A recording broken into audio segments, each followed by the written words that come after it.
Hello students, so welcome back. So in this video I'm going to explain to you about the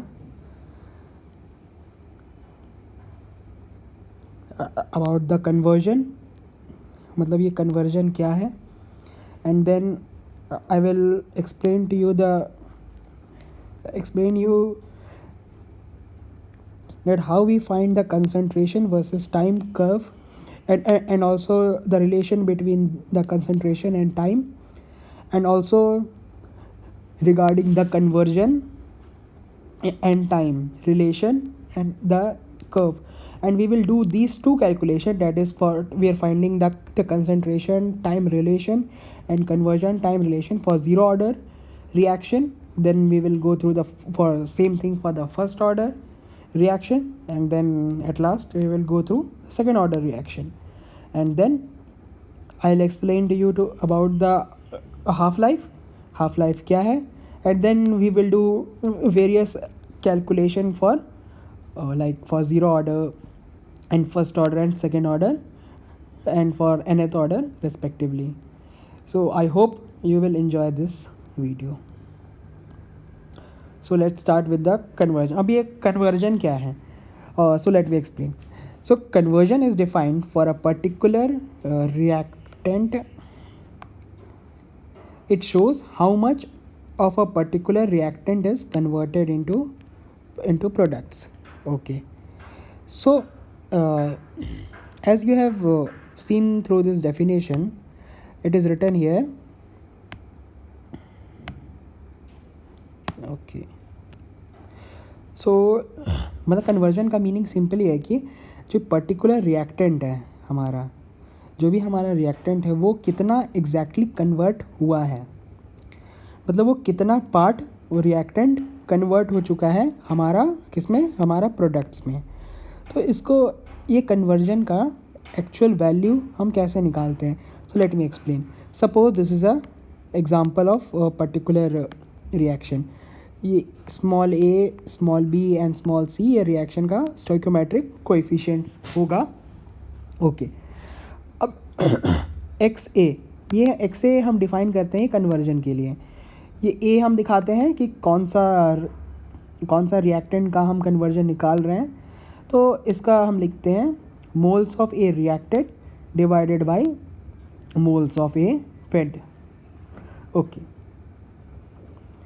तो अब है conversion हो जाएगा हमारा मोल्स ऑफ ए, जो कितना रिएक्ट हुआ है, यानी कि कितना मोल्स कन्वर्ट हो चुका होगा. तो इसको निकालने के लिए हम कर देंगे initial moles minus final moles divided by initial moles.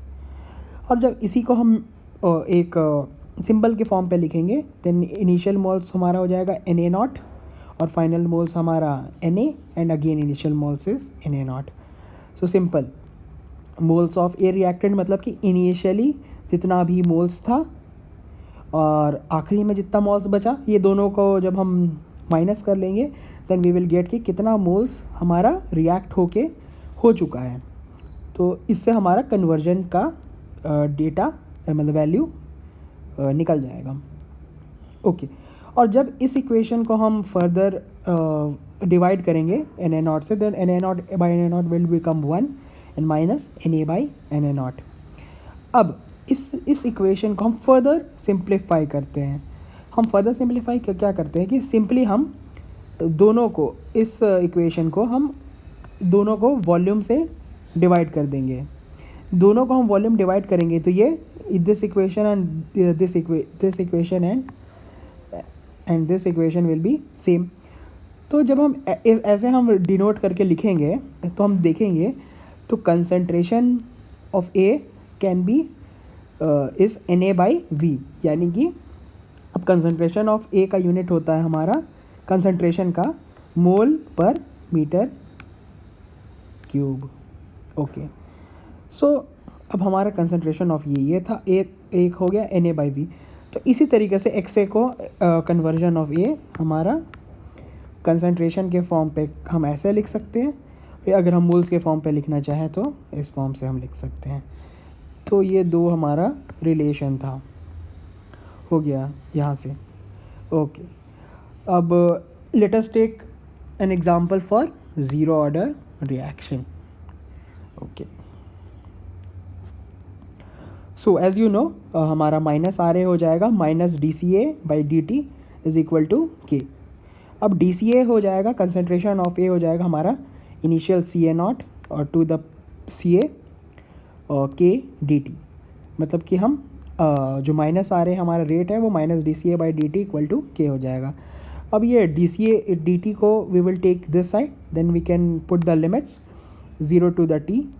और डी सी ए मतलब कि जो कंसनट्रेशन डी सी ए है, कंसनट्रेशन है वो वेरी कर रहा है इनिशियल कंसनट्रेशन से फाइनल कंसनट्रेशन का. इनिशियली जो ए है उसका कंसनट्रेशन ज़्यादा होगा और this is the final. Okay, and then जब हम इसको इंटीग्रेट करेंगे तो C A not minus C ए मिल जाएगा और के हमारा एज इट इज़ रह जाएगा और डी टी माइनस ज़ीरो ये टी बन जाएगा ऐसे. ओके, अब हम क्या करेंगे, इसको फर्दर सिंप्लीफाई करेंगे. अब आप देख सकते हो कि ये हमारा पहला रिलेशन बन गया C A not minus C A equal to के टी. अब हम चाहेंगे कि इसी इक्वेशन को फर्दर सिंप्लीफाई करें. तो इसके लिए हम क्या करेंगे, सिंपली हम सी ए नॉट को कॉमन ले लेंगे, then we will get this equation minus one minus C A by C A naught equal to के टी. अब जब हम केवल सी ए नॉट को कॉमन लेंगे तो हम ऑब्जर्व करेंगे कि ये पार्ट जो है ये हमारा एक्स ए यानी कन्वर्जन बन जाता है. तो C A not X A equal to के टी. ओके, और अगेन जब हम ये दिस फर्स्ट इक्वेशन को फर्दर समझते हैं कि हम कैसे इसका ग्राफ प्लॉट कर सकते हैं. तो जब इसको आप ये सी ए को इस साइड रख के, this is the equation C A not minus C A equal to के टी. तो हम माइनस सी ए इस साइड छोड़ दिया, हमने के टी माइनस सी ए नॉट लिख दिया. अब इसी को हम माइनस से हम मल्टीप्लाई कर देंगे इस इक्वेशन को, देन माइनस माइनस प्लस हो जाएगा इस साइड में और के टी में माइनस के टी और ये माइनस माइनस प्लस सी ए नेगेटिव. तो ये इक्वेशन हमारा इससे क्या ऑब्जर्व होगा कि y equal to M X plus C के फॉर्म पे आ चुका है. इसका मतलब है कि y एक्सिस में हमारा सी ए होगा और x मतलब कि x एक्सिस में टाइम होगा और इसका m मतलब कि स्लोप ये माइनस के होगा और हमारा y इंटरसेप्ट यानी कि ये हमारा सी ए नॉट होगा. तो ऐसे ये हमारा रिलेशन था जिसका हम ग्राफ हमने देखा. और ज़ीरो ऑर्डर के लिए हम ज़ीरो ऑर्डर का जो एक्स ए का रिलेशन था हमारा सी ए not X A equal to के टी. ये सिंपली हम ऑब्ज़र्व करेंगे कि conversion is directly proportional to time और विथ ये स्लोप इसका K by C A not हो जाएगा इसीलिए. तो ये इक्वल टू सिंपली ये इक्वेशन हो गया y equal to M x का. x हमारा टाइम है और y हमारा एक्स ए है और m हमारा यानी कि स्लोप जो कि k by C A naught है. Okay, then this was all about the zero order reaction. Let me explain you about the first order. Okay, अब फर्स्ट ऑर्डर के केस में again we will define minus are A. Minus are A is minus D C A by D T और इसमें K C A to the power 1 हो जाएगा क्योंकि हमारा order 1 है. Okay, this is the order. Okay, again then तो this equation minus D C A by D T equal to के C ए. सो इस इक्वेशन पे हमने के सी ए को ऐसे सॉल्व किया कि हमारा इसी साइड रह गया d t will go here and minus D C A by C A. Then we will put the limit. ये इनिशियल था हमारा सी ए नॉट और फाइनल सी ए और टाइम हो गया ज़ीरो, इनिशियल ज़ीरो और time final time T.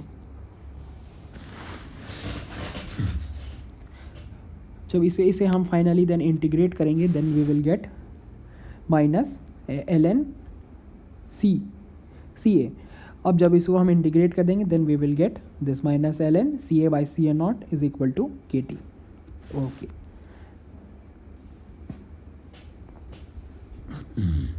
X A is equal to 1 minus C A by C A not और equal to this is the all about x A. And then ये हमारा concentration का जो सी ए का time से relation हमने find कर लिया. अब then we will try to find कि कन्वर्जन का विथ टाइम हमारा फर्स्ट ऑर्डर के लिए क्या रिलेशन आता है. तो उसके लिए हम कुछ कैलकुलेशन सिंपल न्यूमेरिकल्स करेंगे. तो minus are A is this as it is clear. अब सी ए को हम C A is equal to C A not 1 minus X A as I have shown you in the first page. So C A will become this and then इसको जब हम differentiate करेंगे then we will get plus C A not D x A by D T. So this is C A not D x A by D T is equal to, तो ये D C A by D t, इसे ये हम part ले लिए, हमने ये part लिया. और जो हमने के सी ए नॉट के r A is equal to के सी ए होता है, ये के सी ए. तो के सी ए को हमने ये सी ए पार्ट था के सी ए, तो के सी ए को हम ऐसे लिख सकते हैं के C A is equal to C A not 1 minus X A. फिर सी ए नॉट दोनों साइड से कट जाएगा and then this D x A by D T is equal to K 1 minus X A and then this D x A by 1 minus X A हम लिख सकते हैं 0 to x A और के integration 0 to T. तो L N 1 minus X ए हो जाएगा, फिर ये इक्वल टू के टी.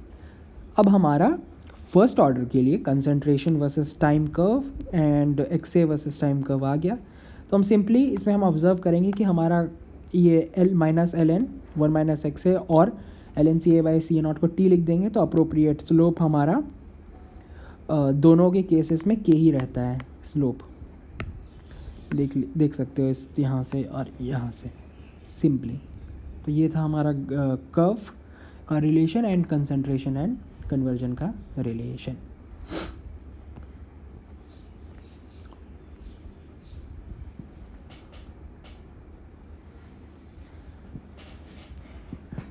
सेकेंड ऑर्डर के लिए let me explain you. Okay, minus are A is equal to minus D C A by D T is equal to के C ए square. और के सी ए हो गया हमारा सी ए not square 1 minus X A the whole square.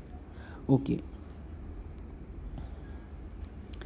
then minus dca by dt will become again the same thing, the ca square will go below and this k dt will go here, and again initial concentration and here final concentration, and this k dt will become kt, and here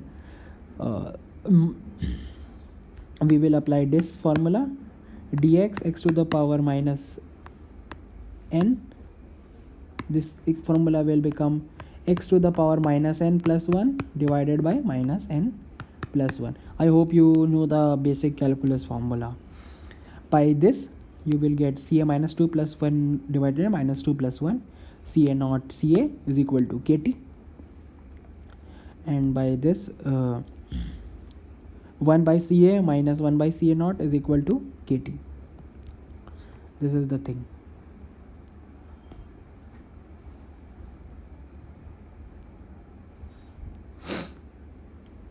No, so this is the,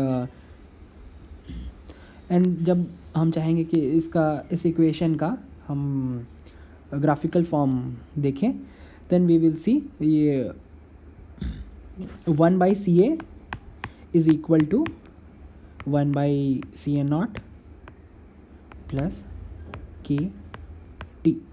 तो ये Y intercept हो गया आएगा सी और slope हो गया के, यानी कि then ये this 1 by c it will become for the y axis, then ये हमारा कर्व हो गया.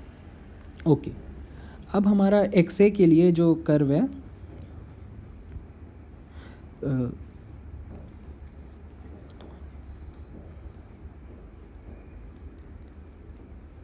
आर ए एक्स ए के लिए then we will find C A not D x A by D T is equal to के C A not square 1 minus X A whole square dxa by 1 minus x the whole square is equal to k ca naught dt.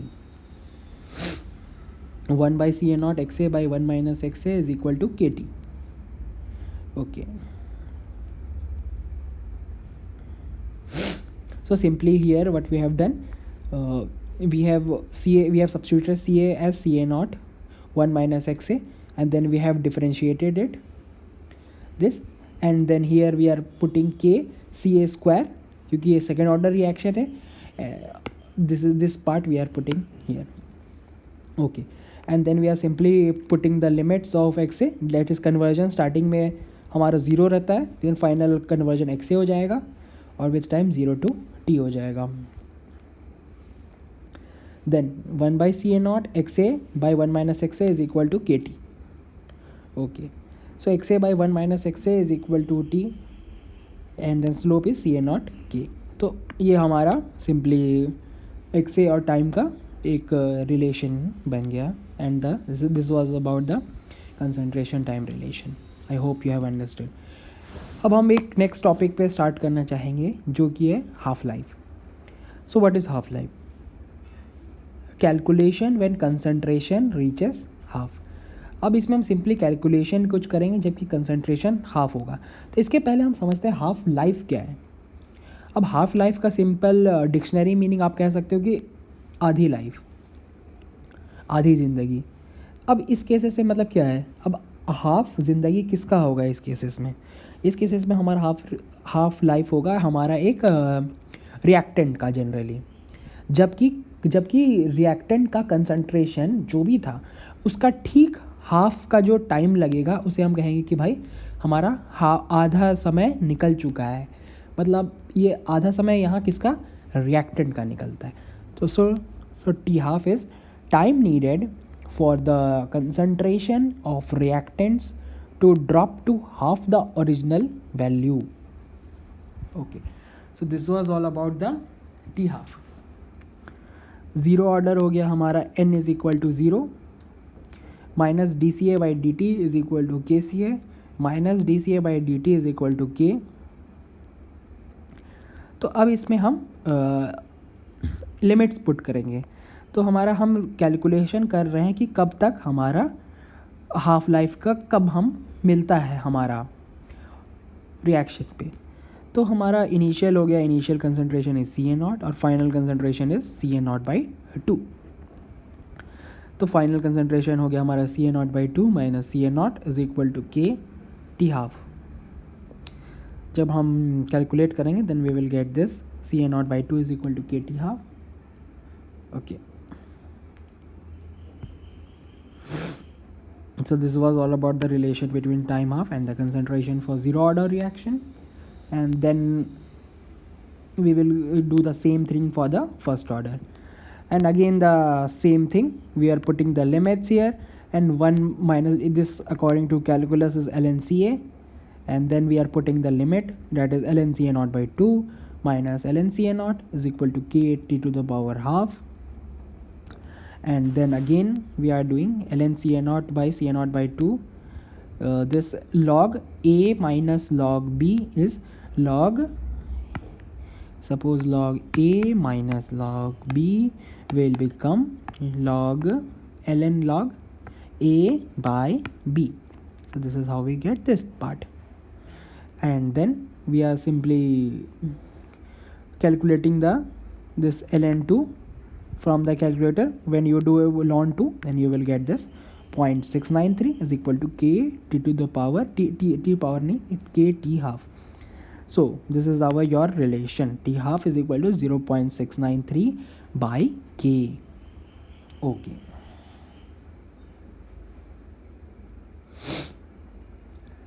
so let me do the same calculation to find the half life for the second order reaction. Again the same thing, here we are putting ca square below and the k dt here, and then we are using the calculus formula cx x minus 2 plus 1 divided by minus 2 plus 1, and then ca minus 1 which will become this, and then we will put the limits, then finally we will get this relation. This was the relation for. And similarly अब हम क्या करेंगे, N order के, मतलब हमारा कितना भी order हो, मे बी 3 4 5 6, उसके लिए हम जनरलाइज कर सकते हैं सारा relation.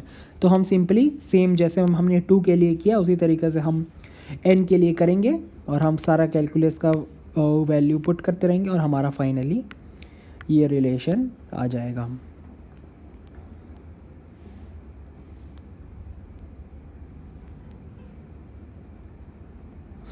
Okay, so let me explain you this nth order for calculation. So I hope you might have understood up to here.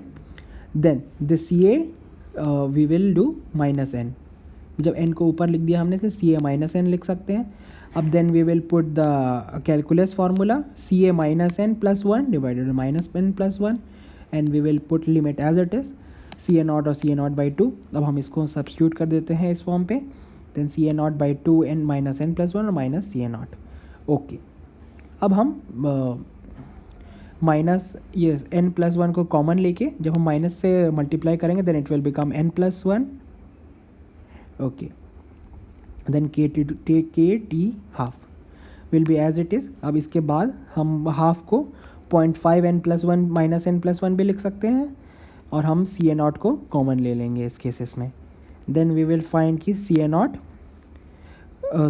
Minus n plus 1 को हम 1 माइनस n लिख सकते हैं and this minus n plus 1 को हम minus से जब multiply कर देंगे देन दिस माइनस से, तो हम we will get n minus 1 की. So and this will be as it is and this is your relation of CA naught and T half for any order reaction. Okay. अब let me summarize our half life relation for n equal to 0 के लिए हमने देखा कि के T half बन गया हमारा, सॉरी ये t half will be 0.5 CA naught by k और for t half for first order is t half is equal to 0.693 by k और n equal to 2 n equal to 2 के लिए ये n के लिए ये.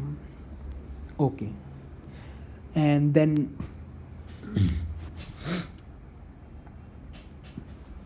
Then we will do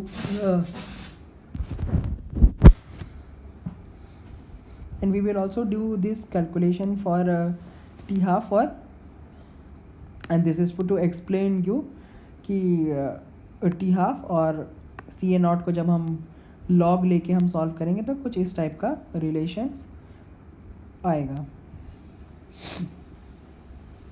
and then we can generalise here कि हमारा जब अलग अलग स्लोप के लिए हमारा अलग अलग ऑर्डर्स के लिए हमारा log T half और log CA naught का कैसा रिलेशन होता है. तो स्लोप 1 माइनस n के लिए कुछ इस फॉर्म का रहेगा. अब जब ऑर्डर ग्रेटर देन 1 है तो ये, और order is less than 1 then for this. So this was all about the relationship for half life and we also looked after the relation between the concentration and conversion with time for various order reactions. I hope you have understood everything. If you have any doubt, please feel free to ask with me. Thank you.